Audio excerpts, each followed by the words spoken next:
ছিল নানা প্রতিবন্ধকতা, নানা বাধা আর অনিশ্চয়তা।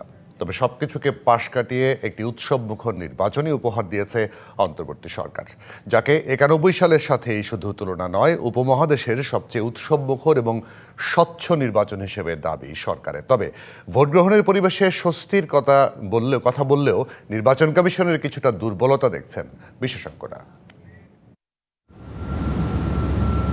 ছাত্র জনতার গণঅভ্যুত্থানে ২০২৪ সালের ৫ই আগস্ট শেখ হাসিনা সরকারের পতনের পর দায়িত্বে আসা অন্তর্বর্তী সরকারের সবচেয়ে বড় চ্যালেঞ্জ ছিল একটি অবাধ, সুষ্ঠু ও গ্রহণযোগ্য নির্বাচন। নানা পরিস্থিতি মোকাবিলা করে বৃহস্পতিবার উৎসবমুখর পরিবেশে অনুষ্ঠিত হয়েছে ত্রয়োদশ জাতীয় সংসদ নির্বাচনের ভোট গ্রহণ।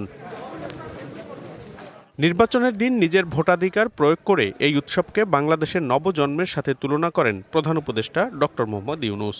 এটা মহানন্দের দিন, মুক্তির দিন, আমাদের দুঃস্বপ্নের অবসান, নতুন স্বপ্নের শুরু।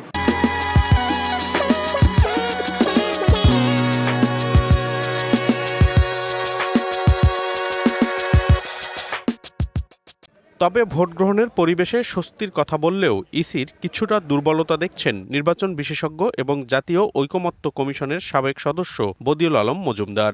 যারা ভোট দিতে চেয়েছে, ভোট দেওয়ার জন্য গিয়েছে, তারা ভোট দিতে পেরেছে এবং মোটামুটি এটা শান্তিপূর্ণভাবে হয়েছে, নির্বাচনটা গ্রহণযোগ্য হয়েছে।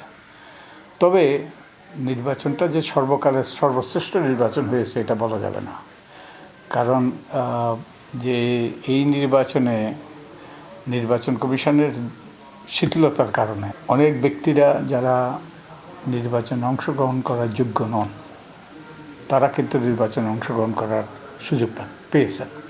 তবে অন্তর্বর্তী সরকার বলছে উপমহাদেশে এমন স্বচ্ছ ও উৎসবমুখর নির্বাচন হয় না। আমরা খুব কনফিডেন্ট ছিলাম এবং আমাদের ফোকাসটা ইলেকশনের থেকে ছিল। কনফিউশন ছড়িয়ে মানুষকে বিভ্রান্ত করেছে ভয়াবহভাবে। আমরা কখনোই বিভ্রান্ততে পড়ি নাই, প্রফেসর ইউনূস কখনোই বিভ্রান্ততে পড়েন নাই। উনি বারবার বলেছেন এই ইলেকশন হবে এবং কেউ আটকাতে পারবেন। ৯১ ইলেকশনেও বোধহয় কিছু ভায়োলেন্স হয়েছিল, আমি তো সেই অনুপাতে এই ভায়োলেন্সটা দেখছি না। আমি বলবো যে এইরকম ইলেকশন বাংলাদেশ আর দেখেনি।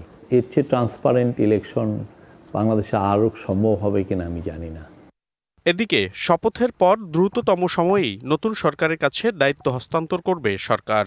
গণতান্ত্রিক সরকারের দায়িত্ব বুঝে নেওয়ার মধ্য দিয়ে শুরু হবে নতুন বাংলাদেশের নতুন যাত্রা। আর সেই যাত্রার জন্যই অপেক্ষায় আছে পুরো বাংলাদেশ। মনিরুল সোহাগ, ডিবিসি নিউজ, ঢাকা।